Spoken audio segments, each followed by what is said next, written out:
Ya, le doy la bienvenida entonces a otra clase más de planificación urbana y transporte. En esta clase vamos a continuar viendo la unidad o la subunidad de diseño urbano a escala humana que habíamos dejado pendiente hasta la clase pasada. Si se recuerdan, habíamos definido 5 principios que guiaban el diseño urbano, que eran entender la función, reflejar el carácter, que son 2 principios que vimos en la clase pasada, y hoy día vamos a ver los otros 3, que es definir el grado de separación, imaginar un lienzo en blanco y enfocarse en la calidad. Todo esto de acuerdo a la guía de Better Streets de TfL, que es Transport for London, comisionado también por el alcalde de Londres. Así que es una guía que es bastante británica, pero en general sigue los mismos lineamientos que cualquier guía de calles completas, como se llama este concepto de ir teniendo estos ejes que guían el diseño. Así que si buscan calles completas van a encontrar más o menos como los mismos principios con diferentes nombres, a lo mejor diferentes énfasis, pero en definitiva son los mismos principios que van quedando en forma subyacente. Eh, Partamos entonces por el número 3, que es definir el grado de separación. Eh, si vemos acá, es una figura que se publica por allá por la década del 60 más o menos, a partir de la idea de un arquitecto famoso que es Lefebvre, eh, que trataba de imaginar cómo iban a ser las ciudades del futuro. Por eso es famoso este arquitecto. Algunas ideas han perdurado en el tiempo, algunas ideas no, se han ido quedando atrás y los paradigmas han cambiado, por lo tanto, en algunas cosas le apuntó este arquitecto, pero una de las cosas que no le ha apuntado en algún sentido le apuntó, pero el paradigma ha ido cambiando desde un tiempo a esta parte, es el grado de separación que tienen que tener las ciudades. Si vemos que esta figura que imaginaba un poco cómo iba a ser la ciudad del futuro, se ve que es bastante segregada porque primero le entrega la superficie casi en su totalidad al automóvil. Vemos acá que vemos una avenida súper ancha, con muchos carriles por lado, y vemos que los peatones prácticamente no pisan el suelo, sino que más bien tienen un segundo piso, ¿cierto?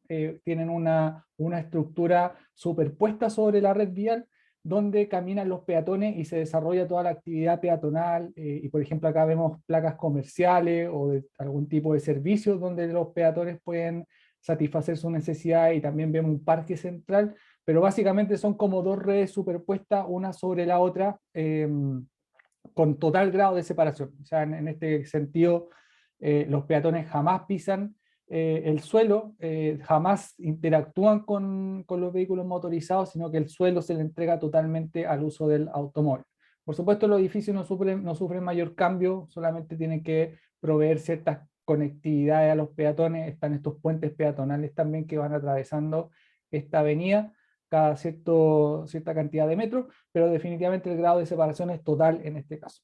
¿Qué es lo que ¿Cómo ha avanzado el paradigma hasta ahora? Es más bien de evitar la segregación de usuarios cada vez que sea posible. Ese ha sido como el paradigma de los últimos años, no solamente en temas de entorno urbano, sino que también dentro de lo que es el transporte. A raíz de eso también nace la ley, por ejemplo, de convivencia vial, porque es el paradigma que está imperando hoy día, de compartir la calle, no de segregar. Por lo tanto, tenemos que evitar la segregación de usuarios cada vez que sea posible, dado que el suelo es un bien escaso. Eso lo definimos como en la clase 1. Por lo tanto, si el suelo es escaso, la única manera que tenemos de poder encontrarnos en las calles es interactuando, y esa interacción involucra un cierto compartimiento del espacio o del entorno urbano.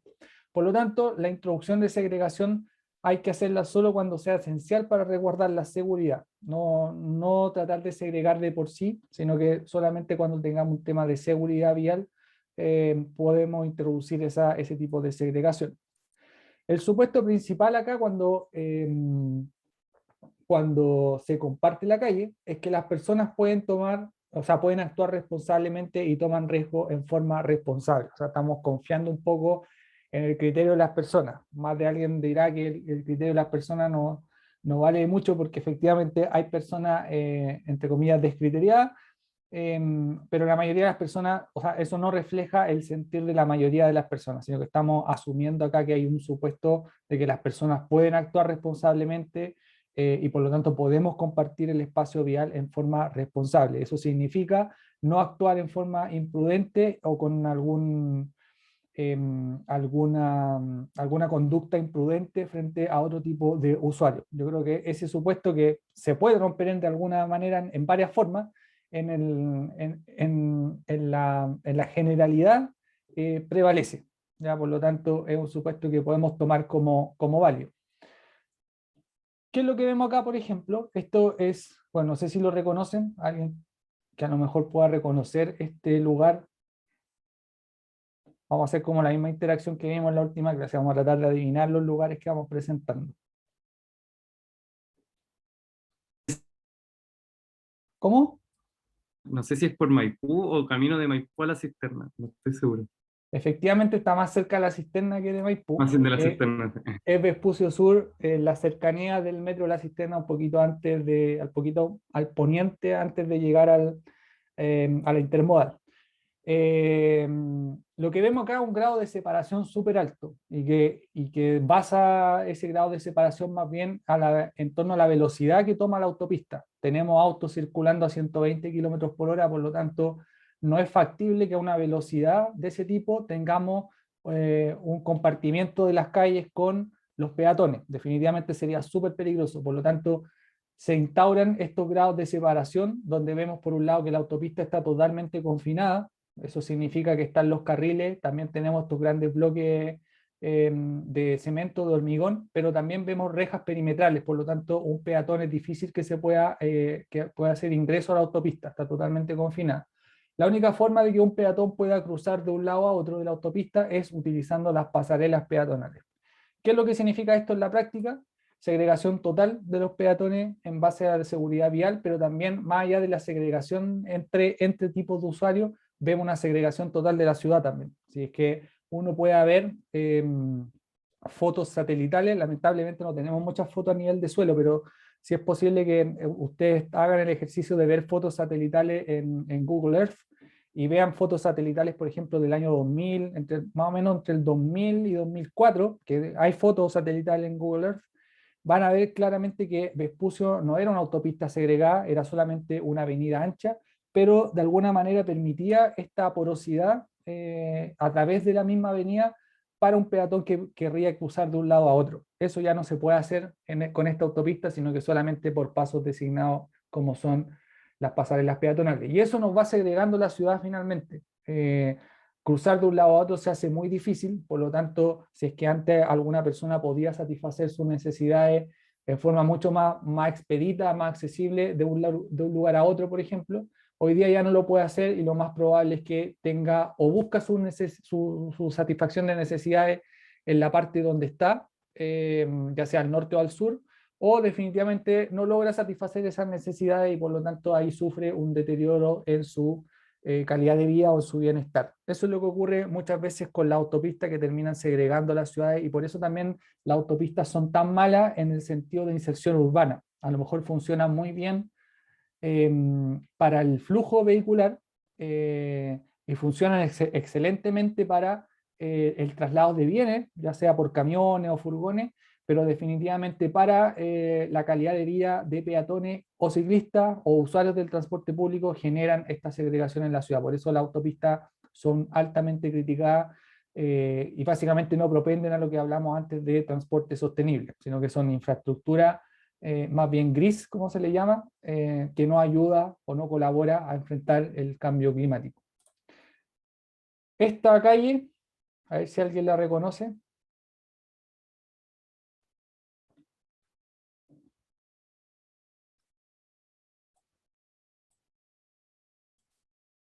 No, ¿Nadie? le dice la pastora. Eso ¿O está no? como cerca del Pero metro ¿dónde está? Manquehue. Cerca del metro Manquehue, exactamente. No es una calle muy conocida, la verdad, o al menos no para el común de la gente, quizás para gente que está más familiarizada con el sector oriente reconoce al tiro la calle La Pastora, pero una callecita corta que está cerca del metro Manquehue en la comuna de Las Condes.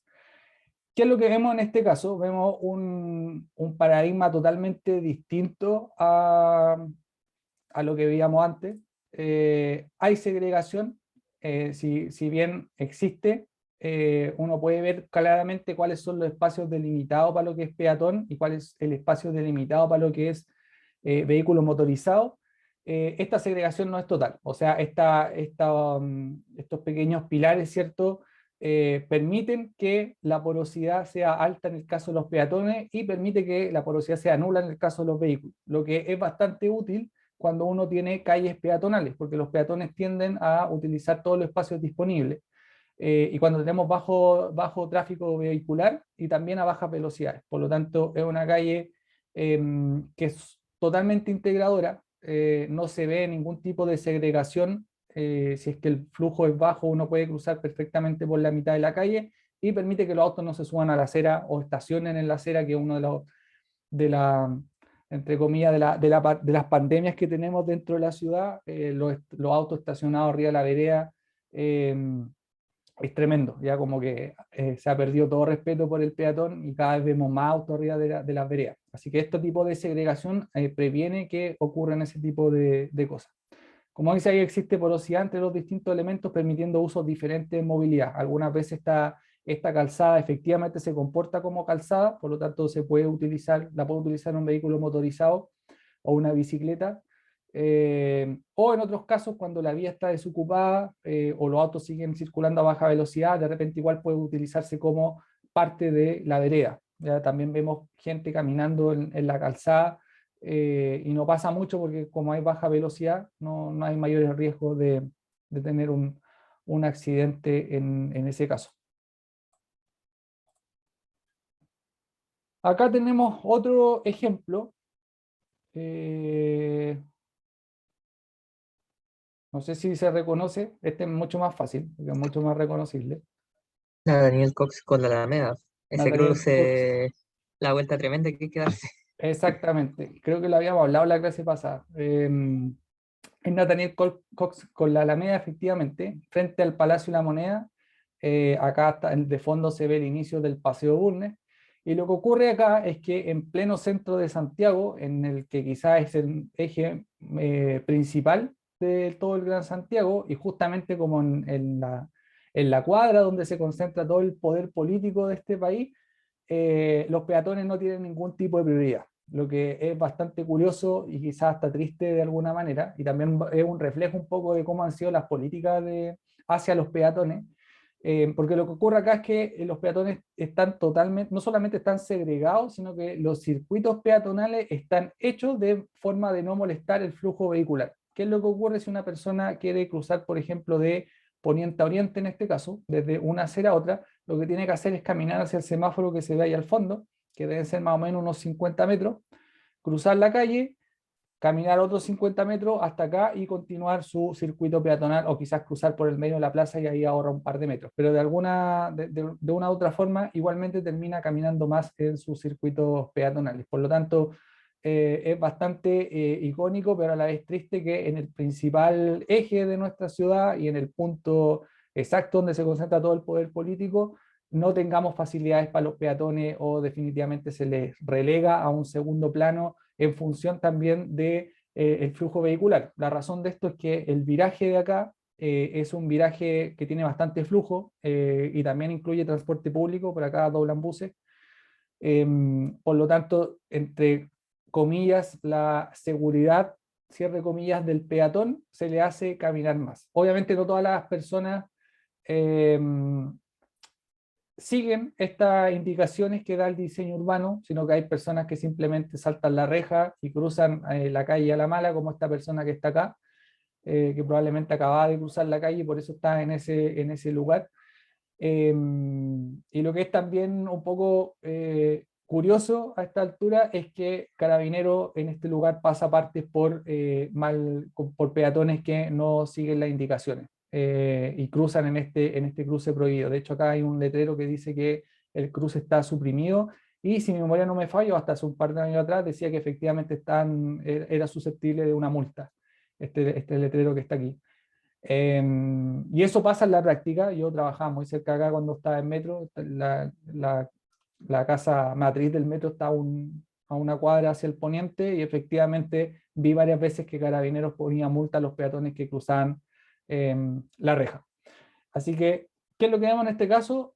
Aunque existe segregación, igualmente no opera siempre de acuerdo al criterio al cual fue diseñado, porque tenemos segregación dura, acá hay una reja, ¿cierto? Vemos vallas, pero igualmente la segregación no funciona siempre, sino que funciona la mayoría de las veces, porque no es que toda la gente salte la reja, también es bastante difícil, pero en algún porcentaje hay personas que no respetan esto, por lo tanto la segregación no cumple su función al 100%. Y esto también refleja cómo el diseño se contrapone a lo que en transporte llamamos líneas de deseo. Y esto es bastante importante, sobre todo en el caso de los peatones, porque siempre tenemos una línea de deseo en nuestro circuito, ¿ya? Esto quiere decir que cuál es el punto de origen, y con respecto al punto de destino uno puede trazar una línea recta.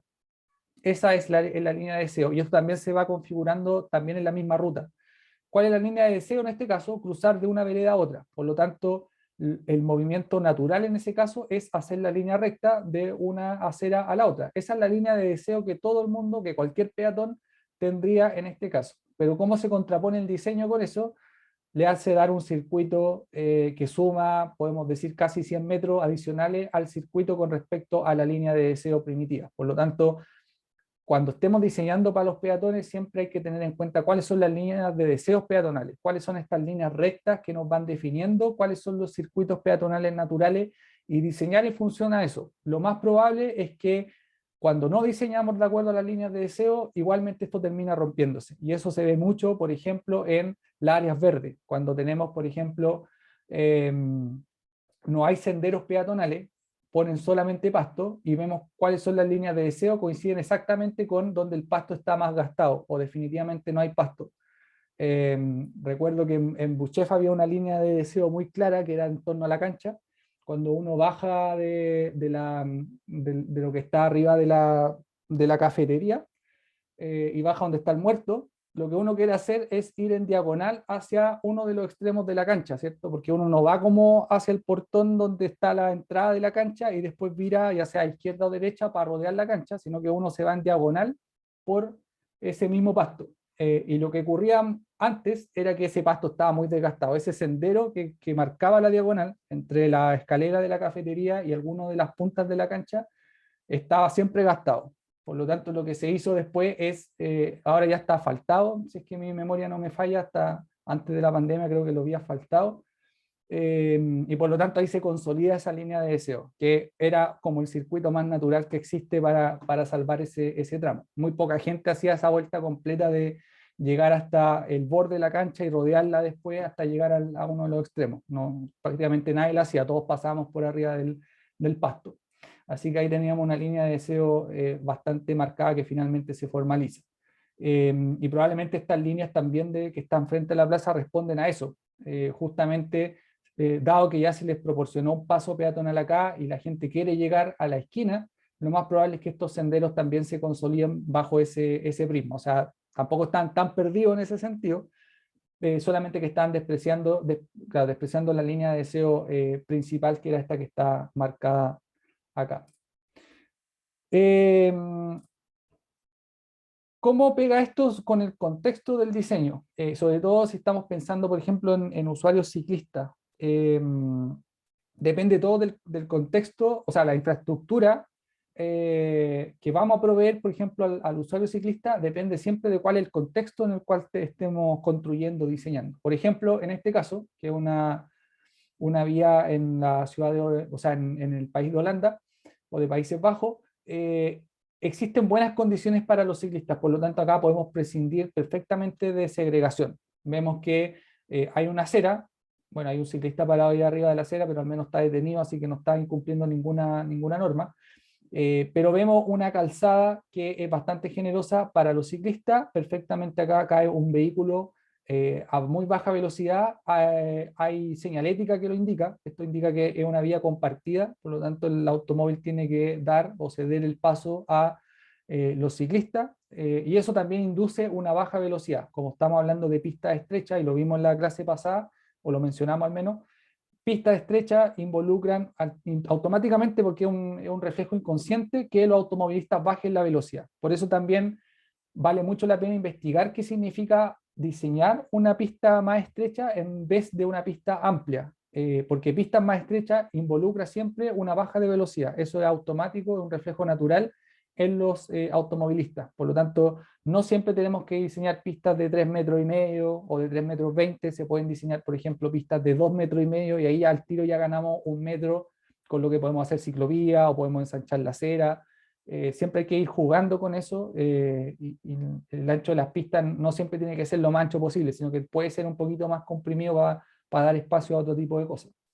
En cambio acá, como vemos, el contexto es otro. Vemos una calle mucho más transitada, probablemente con mucho mayor cantidad de flujo vehicular, y a lo mejor puede tener pistas más anchas, por lo tanto la velocidad es más alta. Y en ese caso sí conviene tener una segregación un poco más dura con respecto a los ciclistas. Solamente por temas de seguridad vial, si es que tenemos una calle principal, lo mejor entonces es poner segregación. Por lo tanto, con esto quiero decir que el contexto del diseño tiene una influencia sobre qué infraestructura finalmente vamos a dar al usuario ciclista.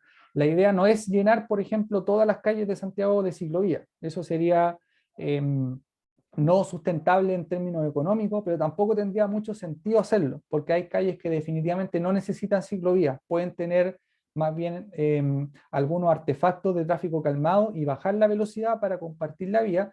En cambio, sí hay otras vías que son principales, que pueden ser avenidas o calles con alto tráfico, que sí conviene hacer una ciclovía porque efectivamente tienen esa función de canalizar una mayor cantidad de flujo vehicular y por lo tanto hay que proveer algún tipo de infraestructura segregadora para las bicicletas, como lo vemos en este caso. No es que estemos utilizando segregadores de bicicleta como los conocemos acá, sino que utilizamos una fila de árboles y quizá una fila de estacionamiento. Acá veo un letrero de parking, por lo tanto probablemente esa fila son autoestacionados.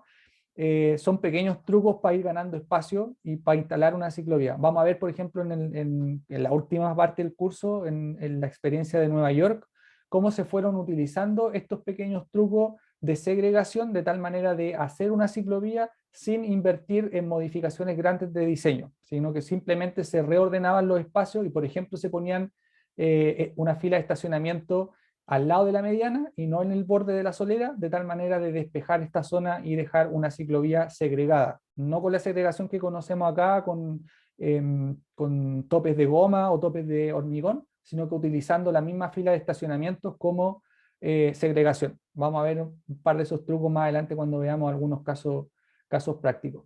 Por lo tanto, el contexto es clave. Podemos requerir segregación o algunas veces no vamos a requerir segregación y por lo tanto no vale la pena pensar en segregar los diseños. Otra cosa es que esquemas recientes han demostrado que no es estrictamente necesaria la segregación para lograr seguridad. No es que siempre tengamos que segregar peatones frente a vehículos motorizados. Por ejemplo, este es un ejemplo que rescaté en Londres, en una vía que se ve bastante utilizada, tiene bastante flujo vehicular. Y lo que se hizo acá es que obviamente las personas querían pasar de un lugar a otro, porque estamos hablando de un paseo peatonal que se ve mejor acá en esta foto, que remata en esta calle. Por lo tanto era bastante frecuente que las personas al terminar el paseo quisieran pasarse a la acera de al frente. Por lo tanto, como era un paseo peatonal que concentra bastante comercio, atrae mucha gente en forma peatonal, quisieran cruzar entonces en este remate. ¿Qué es lo que se hizo? No se hizo un paso peatonal como se conoce usualmente, que no es con demarcaciones duras y no es comprimido. Usualmente los pasos peatonales tienen una longitud más o menos entre 2 a 3 metros. Lo que se hizo acá es definir una zona de cruce peatonal bastante extensa y que abarca mucho más allá del paso peatonal. Pensemos, por ejemplo, en el Paseo Ahumada. En ese caso, tenemos un paso peatonal súper ancho, que no es el paso peatonal usual. No es que concentremos a toda la gente en un pequeño paso al medio, sino que estamos pensando en un paso peatonal más ancho. Esto funciona de la misma manera. Tenemos un paso peatonal ancho que funciona regulado por semáforo, pero las líneas de detención están bastante distanciadas entre sí. Acá hay una línea de detención, por lo tanto, si viene un búho o un auto y le da el rojo, va a tener que detenerse en este lugar y no al medio del paso, y probablemente la otra línea de detención está mucho más atrás, probablemente atrás de este vehículo azul que se ve, no se alcanza a ver en la foto. Pero es un paso peatonal bastante ancho, y por lo tanto esto opera como una zona compartida regulada solamente por el semáforo. Y cambiando solamente el pavimento. No es que estemos acá cambiando el tipo de infraestructura dura, sino que solamente se coloca un color distinto de pavimento, se retrasan o retranquean, como el término más técnico, se retranquean las líneas de detención y por lo tanto creamos esta zona mixta que es regulada por este semáforo, ¿ya? Y eso también es uno de tantos trucos que nos muestra que las segregaciones blandas o la inexistencia de segregaciones funcionan mucho mejor que la segregación dura, ¿ya? Este es como uno de los buenos ejemplos o buenas prácticas para paseos peatonales, que también se puede aplicar, por ejemplo, o se aplica, aunque de una forma un poquito distinta, en el paseo Bulnes, por ejemplo, que también tiene pasos peatonales bastante más anchos que la media, y también son regulados por semáforo. Quizá ahí convendría porque noto, hay algunos pasos que sí tienen cambio de pavimento, otros no, están solamente demarcados algunos pasos de cebra, entonces ahí convendría hacer una especie de este tipo de cosas para que funcione un poquito mejor. Entonces, ¿qué hacemos con la segregación? Pensar cuidadosamente los pros y los contras. ¿Qué pasa si pongo segregación? ¿Qué pasa si saco segregación? ¿Voy a tener algún tipo de accidente o siniestro vial? A lo mejor voy a disminuir mis niveles de seguridad, por lo tanto hay que pensar muy cuidadosamente. No pensarlo como a tonta y a loca de siempre poner segregación o nunca poner segregación, que es como el otro extremo, sino que pensar de qué me sirve la segregación y si es realmente útil en el diseño que estamos observando. Evaluar los volúmenes de los diferentes tipos de movimiento y también las velocidades. No siempre el vehículo debería ser como el rey de la calle o la calzada debería estar destinada a los vehículos motorizados, sino que hay que evaluar cuáles son los flujos. El caso de la Pastora es muy gráfico porque es una calle de bajo flujo y de baja velocidad, por lo tanto ahí los peatones son los que se toman los espacios, y por lo tanto el vehículo tiende a verse como un invasor dentro de ese espacio. En cambio, el de una autopista urbana es al revés. Sería un peatón como el invasor de ese espacio, dado que los vehículos motorizados tienen un flujo más grande eh, y también tienen una mayor velocidad. Por lo tanto, ahí el vehículo es el que manda. Considerar las necesidades siempre de los modos no motorizados, bicicleta y peatones, es muy usual, al menos en transporte, que cuando estamos pensando en diseño vial se optimizan los distintos elementos de tal manera que el vehículo motorizado satisfaga sus necesidades y satisfaga, por ejemplo, sus líneas de deseo. En cambio, no olvidamos, o más que no olvidamos, relegamos lo que son los movimientos peatonales y las bicicletas. Siempre tiende a verse como un uso más bien secundario, del cual no tiene prioridad dentro del diseño urbano, cuando no debería ser así, porque sabemos, por ejemplo, que hay muchos más peatones que automovilistas. Si uno ve, por ejemplo, la encuesta Origen-Destino de Santiago, casi un 40% de las personas realizan, o más bien de los viajes, 40% de los viajes se realizan en modo peatón, mientras que en términos de vehículos livianos solamente un 25% y tenemos por ahí un poquito más, 26 o 27% en transporte público. Por lo tanto, los peatones son por lejos el modo más utilizado en Santiago. Sin embargo, se ve como un modo de segunda clase y queda relegado frente a los modos motorizados. Evaluar los movimientos de peatones y la línea de deseo, como lo veíamos en el caso de Nataniel, eso es clave, tratar de calzar los diseños con las líneas de deseo, si no generamos una mayor longitud a los circuitos peatonales y eso también involucra mayor caminata y por lo tanto el diseño no queda bueno y finalmente lo que también pasa es que los propios peatones no respetan el diseño para el cual se hizo esa intervención. Identificar problemas particulares de seguridad vial, analizar los lugares de donde están los mayores riesgos, determinar cuáles son los tipos de movimientos más importantes en las calles, analizar, existirán otras oportunidades para desviar ciertos movimientos hacia otros lugares. No siempre hay que mantener todos los movimientos, sino que a lo mejor se puede hacer un desvío de tránsito y que en vez de que los peatones hagan un circuito peatonal mayor, sean los vehículos los que hagan un circuito con mayor longitud y se den, por ejemplo, 3 vueltas a la derecha en vez de una vuelta a la izquierda. Eso también se puede hacer. Y por último, entender las restricciones físicas en el entorno, que también nos van definiendo cuál es el marco dentro del cual nos podemos mover. Eso involucra no solamente las restricciones como de las edificaciones existentes, sino que también cuál es el entorno natural que existe. Muchas veces se privilegia, por ejemplo, la tala de árboles frente a hacer un diseño que evite esa tala. Se sabe que hacer un buen diseño que evite la tala a lo mejor es más caro porque tenemos que evitar ciertas cosas y reacomodar algunas otras cosas y eliminar ciertos movimientos, cierto uso, pero vamos a estar salvando árboles que finalmente son muy útiles para lo que es enfrentar el fenómeno del calentamiento global. Así que uno puede decidir, por ejemplo, que el arbolado existente sea una restricción del entorno y no tocarlo. Es una decisión de diseño, no es algo que esté escrito en piedra, así que uno lo puede integrar cuando estamos diseñando las vías. El cuarto pilar es imaginar un lienzo en blanco. Es útil pensar en los principios que predominan en los escenarios urbanos, como dijimos en el punto 2 o en el punto 3, que era un poco preservar el carácter de la calle, pero tampoco hay que tenerle miedo a los cambios. O sea, uno puede preservar el carácter de la calle cambiando algunas cosas. No es que todo tenga que ser igual que antes y solo un mejoramiento, sino que también podemos pensar una cosa distinta.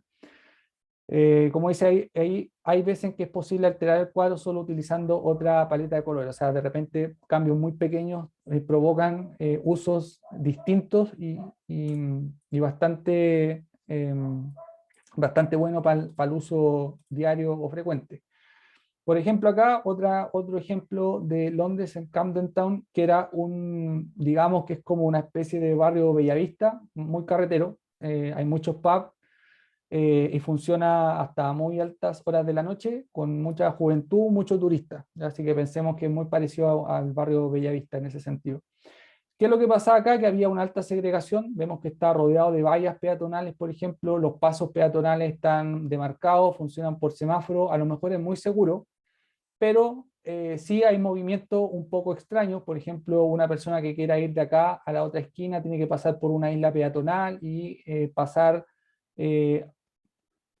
por lo menos unos 3 pasos peatonales con distintas fases de semáforo probablemente. Por lo tanto, tenemos ahí un uso bastante intrincado desde el punto de vista de los peatones. Y estamos pensando que este lugar es frecuentado por turistas y también por gente carretera, y que no siempre está sobria, puede ser un poco impredecible cuál va a ser el movimiento de los peatones. A lo mejor se pasan por fuera y no respetan las vallas, etc. ¿Qué es lo que se propuso entonces? Una modificación de este cruce, de tal manera de no modificar los movimientos disponibles. Si se fijan, acá no se suprimió ningún movimiento vehicular, se pueden hacer los mismos movimientos que antes. Lo que sí se suprimió fue esta extensión de acá, sino que se retranqueó y se cambió por una extensión, o sea, una calzada un poquito más larga, y no hacer este viraje a la izquierda, sino que se hace esta entrada que sí se reduce la capacidad, porque antes teníamos al menos 2 pistas, ¿cierto? Una para ir hacia allá y otra para ir hacia acá. Ahora solamente hay una pista que distribuye hacia qué lado ir, por lo tanto ahí sí se redujo la capacidad vial de este cruce, pero no se suprimieron los movimientos, se pueden hacer los mismos movimientos que antes. Por lo tanto, uno puede ir hacia esa calle de allí o hacia esa calle de allá sin ningún problema si es que uno viene desde acá en vehículo. Solamente se redujo la capacidad nominal de este cruce.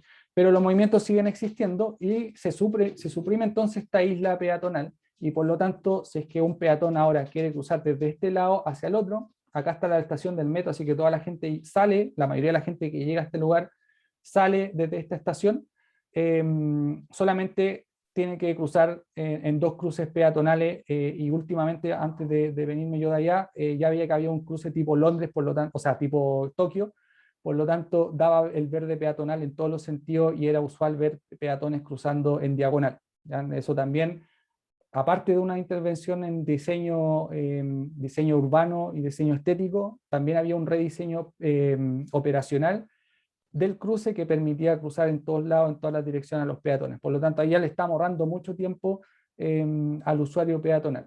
Esto es un render pero esto ya está terminado, ¿cierto? Esto ya es realidad, está así, por lo tanto ahí se ve cuál es el resultado final de este rediseño. ¿Qué es lo que se vio acá? Un cruce con gran cantidad de movimiento peatonal, vehicular, también muchos ciclistas en esta zona, pero también un lugar de encuentro, comercio, cultura, etc. Por lo tanto, sin alterar el patrón de movimiento, si se fijan nuevamente acá se pueden hacer todos los movimientos que se podían antes, se le dio mayor importancia a la función de lugar con menos segregación. Por lo tanto, ya en esto se convierte en un lugar menos hostil, más integrador, con mucho menos niveles de segregación y por lo tanto, si ven acá, ya se permite, por ejemplo, los peatones pueden cruzar al medio de la calle porque tampoco hay tanto flujo al menos en esta rama. Y acá hay peatones también esperando para cruzar allá cuando dé el verde peatonal acá. Por lo tanto, eso también se puede hacer por mucho que, entre comillas, no esté regulado, este paso no esté regulado. Igualmente, si da el verde acá, ninguna rama de vehículos funciona y por lo tanto se puede cruzar ahí sin ningún problema. Por último, tenemos enfocarse en la calidad, que tiene que ver mucho con el tipo de material que se utiliza. Primero deben usarse en forma consistente, no mezclar peras con manzanas, sino que debe ser más o menos armónico. Deben ser de alta calidad y durabilidad, y esto es clave, porque no solamente queremos materiales bonitos, sino que también queremos materiales resistentes al paso del tiempo o al uso. Es usual, al menos acá en Chile, ocupar materiales de muy baja calidad. Por lo tanto, hay muchos proyectos de espacios públicos que se ven muy bonitos, tanto en los renders como al día cero, cuando se inauguran, pero después al año ya están totalmente deteriorados solamente porque la calidad de los materiales fue muy mala.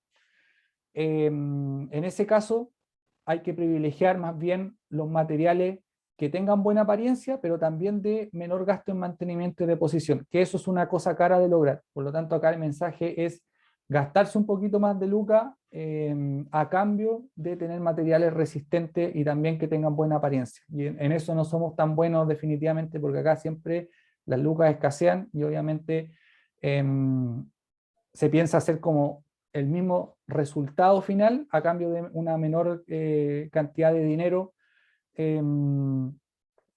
por ahorrarse un poco de lucas, ¿cierto? Pero definitivamente a lo mejor el resultado al día 0 o al día 1 es exactamente el mismo, pero ya con el paso de los años se va viendo que no. Esto permite un ahorro en el largo plazo porque no hay que estar reponiendo ni manteniendo frecuentemente. Así que hay un ahorro en el largo plazo y a lo mejor hay que hacer ese cálculo de cuánto me ahorro por reposición en el futuro y no solamente pensar como en el proyecto al día 0. Y también pensar en terminaciones buenas, limpias y detallistas. Hay que ponerle ahí un poco de cariño a los diseños, o bastante cariño a los diseños, porque estamos diseñando para las personas. Por lo tanto, hay que ponerle su cuota de cariño con terminaciones buenas, limpias y detallistas. Los malos materiales conllevan mayores gastos en mantención y reposición, de eso sabemos bastante, sobre todo en pavimento. Es usual encontrarse con hoyos o eventos en las calles chilenas. Es usual encontrarse con demarcación deficiente porque la calidad de pintura es mala, y efectivamente hay un ahorro cuando uno utiliza este tipo de marcación. Ahora que estoy en un municipio, sé por ejemplo que este tipo de marcación, que es pintura acrílica, cuesta un sexto de lo que cuesta, por ejemplo, la pintura termoplástica, que es la que se utiliza en la autopista urbana. Si ustedes ven la autopista o se acercan a ver la demarcación de lo que son la autopista urbana, van a ver que es más bien como una capa de goma la pintura, o una capa de plástico, que esa es una pintura que se aplica a muy altas temperaturas y que cuando se seca queda una capa encima del pavimento que tiene un cierto grosor y por lo tanto esa pintura tiende a desgastarse mucho más lento que la mano de pintura acrílica, que con el paso del tiempo, y más aún si hay sol o más aún si corre agua, esa pintura de capa, o sea, esa capa de pintura acrílica probablemente no vaya a durar más allá de 6 meses. Por lo tanto, es usual que ver demarcaciones en el día 0 se ve todo muy bonito, pero al sexto mes ya las líneas de demarcaciones ya se han borrado y si el municipio no se preocupa por eso, hay calles que no tienen demarcación solamente. O sea, es bastante nefasto. Otro ejemplo de Londres, acá se ocupó, por ejemplo, este tipo de adoquines, que probablemente sin manchas se ve bastante bonito, pero este adoquín se mancha muy fácil, no solamente con caca de pájaro, sino que también con otro tipo de elementos, puede ser hasta la misma lluvia, que por tener lluvia ácida, mancha el pavimento y quedan estas manchas que después no salen. Por lo tanto, el adoquín se ve feo, así que por mucho que el adoquín al inicio se viera bonito, después de un par de años o de meses, se ve manchado y cuesta sacarlo. Por lo tanto, ahí también hay que pensar qué tipo de material vamos a utilizar, bajo qué contexto climático, o cuál es el entorno y cuál es el uso que se le va a dar a estos materiales. Así que los usos del espacio son clave en la selección de materiales. Por ejemplo, acá vemos otro, que es la ciudad de Kent, también en el Reino Unido. Vemos otro tipo de diseño que se hizo con unos adoquines bastante similares a los que veíamos acá. Sin embargo, con el paso de los años, estos adoquines se vio que no eran los mejores porque se van saliendo muy fácilmente, ya sea por el agua o ya sea por el mismo uso, o por el pegamento que se utiliza, o por el material de adoquín que se utiliza, el adoquín se va saliendo muy rápidamente. Por lo tanto, acá vemos que el diseño va quedando bastante trunco, o si se fijan acá, el adoquín se rompió. Por lo tanto, y que esto pasa también mucho en la ciudad chilena, en los adoquines desprendidos, por ejemplo, en el centro de Santiago, es usual encontrarse con adoquines desprendidos cuando uno va caminando. Eso solamente por efecto de la cantidad o la calidad de los pegamentos. No tiene que ver tanto con los adoquines, porque los adoquines son los adecuados, sino que tiene que ver con qué cantidad de pegamento utilizamos. Y a lo mejor por ahorrarnos un par de litros de pegamento, quedan esos adoquines sueltos o se sueltan muy fácilmente. Así que también pensar en la calidad de los materiales. El diseño debe ser coherente con la capacidad para el mantenimiento. Si no vamos a ser capaces de mantener los espacios públicos, definitivamente hay que pensar en otro tipo de elementos para incorporar dentro del mismo espacio que no requieran tanto mantenimiento. Y esto nuevamente tiene que ver con cuáles son las lucas que tenemos para el mantenimiento y cuáles son las lucas que estamos dispuestos a gastar para los materiales que requieren menor cantidad de mantenimiento. En el óptimo, ojalá tener materiales buenos, durables y que requieran poco mantenimiento durante el tiempo. Ese es como el óptimo, pero obviamente eso cuesta plata, así que hay que meterle ahí un par de lucas más al presupuesto. Esta ciudad, si alguien la reconoce, que no es Santiago, pero a lo mejor alguien reconoce de dónde es. ¿Valparaíso o no? No, no es Valparaíso. Una pista. Una pista, es del sur. Bueno, no sé si es tan pista porque se ve que hay harto verde, así que no sé si es una pista muy buena. Es una ciudad del sur de Chile. ¿Nadie? No. Bueno, esta es calle, esta está difícil en todo caso para los que no conocen, pero esto es calle Barros Arana en la Plaza de Armas de Concepción. ¿Qué es lo que se hizo acá? Es uno de los buenos ejemplos que se ha hecho dentro de nuestro país, porque Concepción hizo un plan completo de mejoramiento del centro desde un punto de vista de inclusión urbana. Por lo tanto, se crearon estos espacios públicos donde se angostaron pistas. Por ejemplo, antiguamente, yo soy de Concepción, por eso conozco muy bien esta plaza. Esta calle era de 2 pistas. Lo que se hizo acá es dejar solamente una pista ancha, de tal manera de que los autos utilicen solamente una pista, pero también quepan camiones en caso de que, por ejemplo, el camión recolector de basura. Eso es usual en los centros urbanos, que muchas veces piensan solamente también en cuál es el uso durante el día, que son los vehículos livianos, pero en la noche por algún lado tiene que entrar el camión de basura. Y ahí es donde nos encontramos con problemas después de que el camión no puede entrar y la gente no tiene dónde dejar la basura o tiene que recorrer mucha distancia para ir a botar la basura a algún contenedor. En este caso, esta es una buena solución, que se deja una sola pista ancha, se dejan segregadores, pero al dejar, como dijimos, tener una pista ancha provoca aumento de velocidad. Entonces, ¿qué es lo que se hace? Se cambia el pavimento, se ponen los mismos, si se fijan, se ponen casi los mismos adoquines que hay en el caso de las zonas peatonales, con una diferencia de color y con la calzada a nivel de acera. ¿Qué es lo que le decimos al conductor entonces? Que usted se está introduciendo en una zona desconocida y que no está dirigida al uso del automóvil, sino que está dirigida al uso peatonal.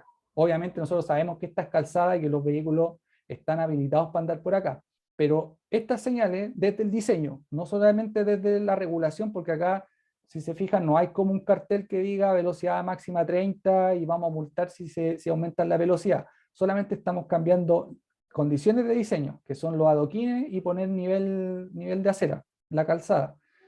Y cambiar el color de los adoquines. Con eso ya le estamos diciendo al automovilista que se está introduciendo en una zona desconocida y que baje la velocidad. Son pequeños truquitos que se logran desde el mismo diseño. Por lo tanto, acá se hizo un buen tratamiento de espacios públicos muy similar al que se hizo en la Plaza de Santiago, solamente que en este caso son varias cuadras las que se extienden estos mejoramientos. Barro de Arana es un eje bastante largo, y se hizo este mismo tratamiento se hizo en varias calles del centro, no solamente en torno a la Plaza de Armas, por eso el contexto es un poco distinto al de Santiago. Pero finalmente esto tiene un paradigma de diseño de integración peatonal, también permite al automovilista circular, pero está centrado más bien a escala humana. O sea que en este caso, velocidades bajas, no hay impedimento para que los peatones crucen de un lado a otro, tenemos velocidades bajas y también flujo bajo. Se eliminaron estacionamientos, por ejemplo, salvo de carga y descarga, como se ve ahí, hay un camión que probablemente está autorizado a ponerse ahí en ciertas horas para cargar y descargar, pero son estacionamientos temporales, no son estacionamientos de larga estadía como había antes en torno al centro. Así que acá hay un buen ejemplo de cómo tratar espacios públicos en zona de alta aglomeración como es el centro urbano de Concepción. Y por supuesto la calidad de material acá es innegable, se ve todo bastante limpio a pesar de que ya lleva varios años, se ve bastante limpio el entorno, así que también no solamente estamos hablando de una buena calidad de materiales, sino que de alguna manera el municipio también le pone empeño a mantener estos espacios públicos. Algunas reflexiones ya para terminar. El objetivo debe ser la creación de un lugar, no es solo el sitio de una solución técnica, o sea, no solamente queremos como solucionar el problema de transporte, por ejemplo, sino que queremos crear un lugar, queremos invitar a la gente a que se quede en ese lugar, no solamente sea un lugar de tránsito que solucione cómo ir desde un punto a otro, sino que cómo hacemos que ese lugar invite a la gente a quedarse y que la gente se apropie de ese lugar, no sea solamente solo un lugar de paso o una solución técnica. Recordar siempre que diseñamos para personas y no otra cosa, por lo tanto las personas primero toman decisiones por sí solas, por sí mismas, por lo tanto es muy difícil que es muy difícil que las personas hagan lo que uno como diseñador querría que hicieran. Nuevamente el ejemplo de las líneas de deseo es bastante gráfico porque hay una cosa que el diseñador hizo, que es cómo debería comportarse la gente en un determinado contexto. Sin embargo, las líneas de deseo nos van marcando cuál es el deseo justamente de las personas y cuáles son las decisiones que van a ir tomando. Y estas cosas no van alcanzando. Por lo tanto, hay que diseñar para personas que toman decisiones y hay que también analizar un poquito más a fondo cuáles son esas líneas de deseo y qué es lo que quieren o cómo se van a comportar esas personas frente a ese entorno. Cada lugar es diferente, en diseño urbano no funciona eso de quiero eso mismo. Es usual que uno vea, por ejemplo, una intervención en algún otro lugar de Chile o en algún otro lugar del mundo y tratar de traer esa misma solución al contexto en el que estoy trabajando, no siempre va a funcionar. De hecho, es muy poco probable que funcione exactamente de la misma manera. Lo que hay que hacer es analizar cómo es el entorno, analizar lo que decíamos, el carácter de la calle, analizar cuáles son los problemas que tenemos hoy día. No siempre los problemas son los mismos, por lo tanto las soluciones tampoco pueden ser las mismas. A lo mejor hay que proveerle otro tipo de soluciones a lo que estamos analizando y asumir que finalmente que cada lugar es diferente. Lo que uno puede hacer es poner estándares, por ejemplo, estándares de materiales, estándares de materiales de construcción, estándares, por ejemplo, de diseño urbano peatonal, de cuáles son, por decir algo, el ancho de los pasos peatonales, qué tipo de semáforos vamos a poner o qué tipo de fases.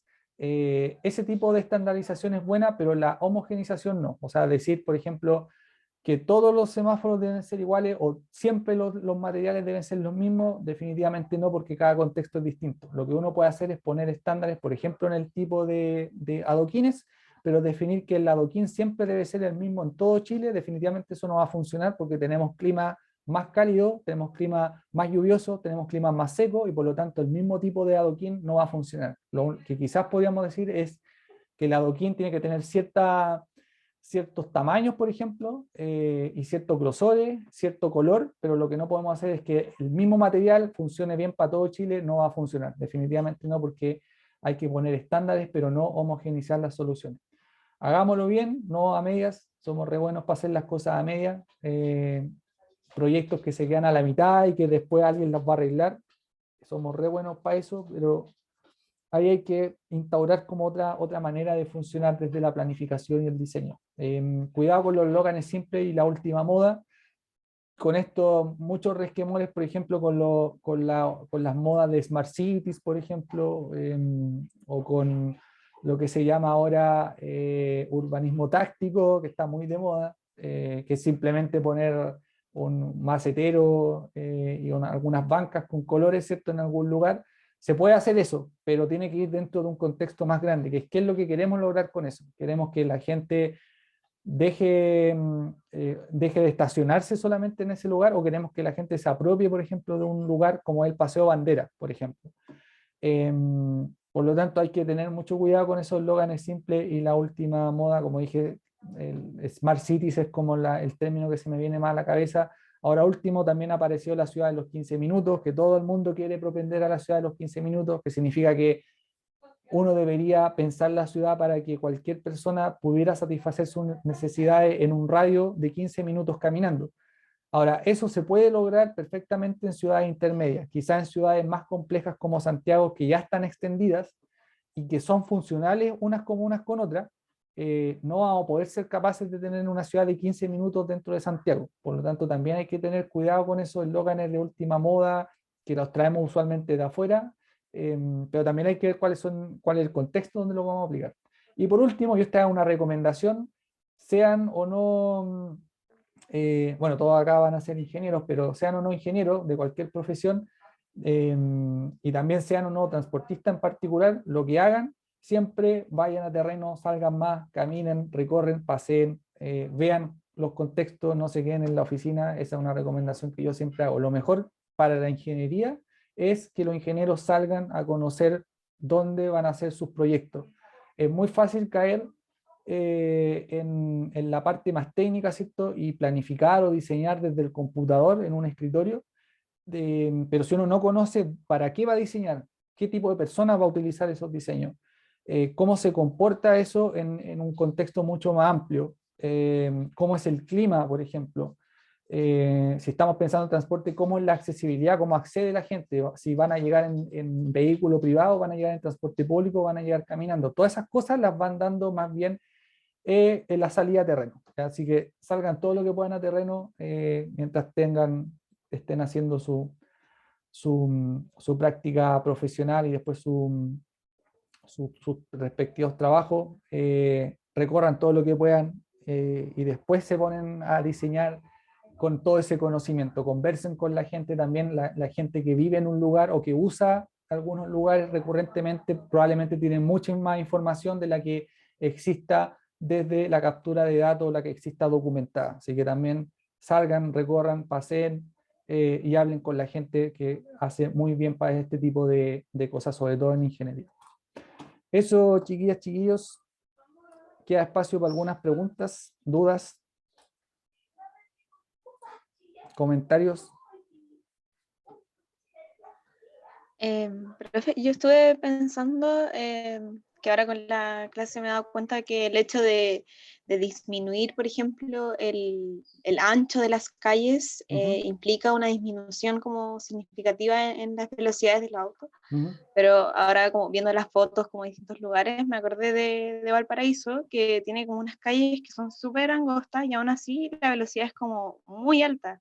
Entonces como, no sé si eso será parte de un mal diseño vial o es como que una falta como de cultura nomás, que los micreros sobre todo que andan como muy rápido en las calles y eso. Esa es como mi, no sé si duda o comentario. Sí, pasan varias cosas, o sea, no siempre vamos a poder solucionar todos los problemas del diseño. Los diseños colaboran, por ejemplo, a la disminución de velocidades. Si es que uno, por ejemplo, hace una calle más angosta, efectivamente la velocidad disminuye, pero a lo mejor no la vamos a disminuir a 30 kilómetros por hora. A lo más que vamos a hacer es que cumplan la ley que anden a 50. ¿Qué es lo que uno puede hacer en esos casos? O ponerle más cosas de diseño, a lo mejor un tipo de segregación como el que vimos acá en el caso de Concepción, o volardos, que son estas bolas de concreto, ¿cierto? Pueden colaborar porque aun si uno tiene una pista angosta, si es que no hay una sensación de estar confinado de alguna manera, la velocidad es alta. Por mucho que uno tenga una pista angosta, a lo mejor no siempre es la solución para las bajas velocidades.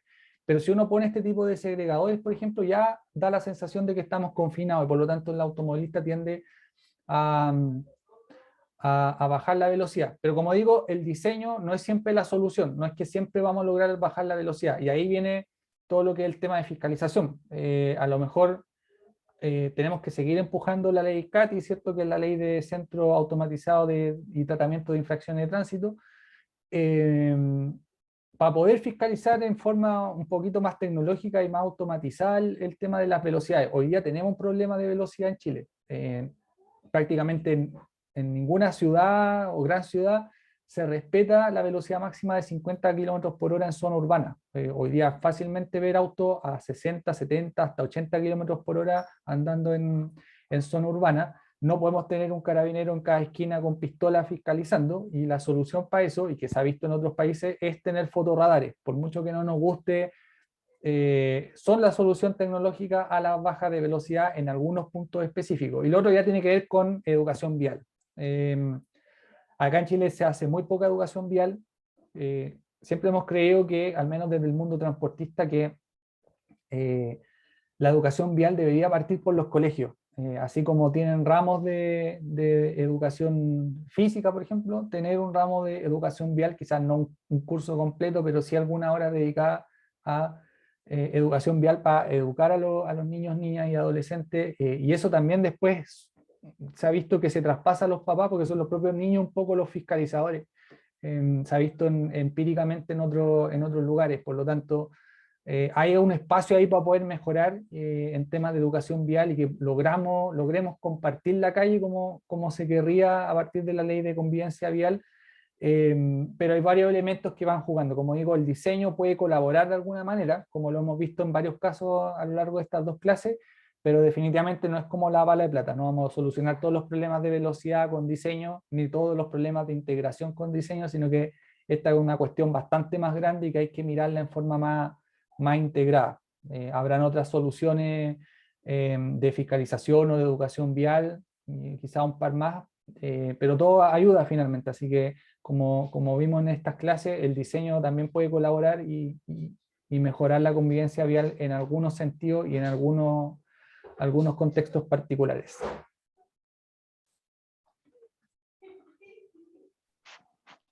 Gracias, profe. ¿Algún otro comentario o pregunta?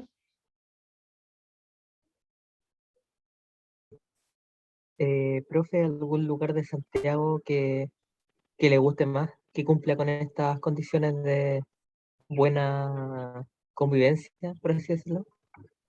De buena convivencia, bueno, vimos algunos aspectos. Yo diría que los entornos de la Plaza de Armas cumplen alguna de esa función. Quizá algunos paseos peatonales, como vimos en el caso de la Pastora, que no es un paseo peatonal per se, pero sí se ve una buena convivencia en ese sentido. ¿Qué otros lugares? En otras comunas, la verdad es que ahora no podría recordar. Bueno, estamos trabajando para que en Maipú también sea de ese estilo, al menos en el centro de Maipú, que sea un poco parecido a esto que vemos en Concepción, de tener calle un poco mixta, entre comillas, y a lo mejor tener hasta un paseo peatonal en un futuro no tan lejano. Estamos trabajando para eso, pero cuesta mover la inercia de toda la maquinaria. Cuesta, por ejemplo, convencer a gente de otras direcciones que logra hacer este tipo de cosas, porque están pensando como en lo que siempre han pensado, pues en vehículos, en mover vehículos y no mover personas. Entonces, incluso teniendo como una cierta ideología a partir de la administración y de la gestión del gobierno local, ¿cierto? Como en este caso del alcalde, igual cuesta mover esa maquinaria. En otras ciudades, bueno, Concepción tiene un bonito centro. ¿Qué otro más? Valdivia también se caracteriza por propender hacia este tipo de elementos. Bueno, aparte el entorno ayuda mucho, que tiene un río, entonces se ve todo mucho más bonito. Quizá el centro de La Serena, aunque no es tan peatonal, pero sí tiene algunos lugares en torno a la Recoba, a lo mejor también por ahí se pueden encontrar buenos ejemplos, pero si bien hoy día cuesta encontrarlo, yo creo que el paradigma ya está instalado. O sea, bueno, Rancagua también tiene otro buen ejemplo de convivencia vial, quizá en ese caso no tanto con peatones, pero sí entre ciclistas y automovilistas, porque hicieron un plan maestro de ciclovías que combina muy bien las dos cosas y los trazados hablan muy bien con la demanda, por ejemplo, pero también solucionaron desde el punto de vista de diseño, solucionaron muy bien esos conflictos entre ciclista y peatón. Por lo tanto, ahí hay un ejemplo, si es que uno quisiera como concentrarse en ciclovía, yo creo que Rancagua es como el mejor ejemplo que tenemos a nivel nacional. Ya de peatones ahí podemos ir discutiendo algunos ejemplos más particulares, pero si es de ciclovía, Rancagua es como el referente existente que hay hoy día, y quizás por ahí, solo quizás, porque no todas las ciclovías se califican de buena manera, el centro de Santiago a través del Plan Centro, que se ha hecho durante los últimos 2 gobiernos locales. No partió esto con el gobierno de Alessandri, sino que esto partió con el gobierno de Toá, de Carolina Toá, y se ha mantenido en el tiempo, y probablemente ahora se vaya a mantener con el gobierno local de Iracy Haslet. Así que también ahí hay un buen ejemplo de políticas que se van traspasando de un gobierno a otro, por mucho que cambie el color político de los alcaldes o alcaldesas, se van manteniendo estas políticas, que eso también le hace muy bien a la gestión de las ciudades finalmente.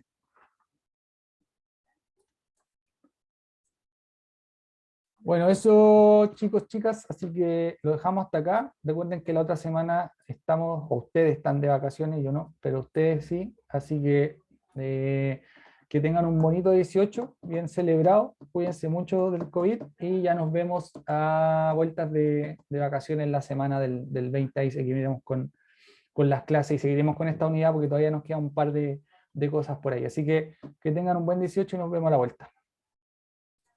Chao, profe, que esté bien, disfrute. Chao, Chao, profe. cuídense.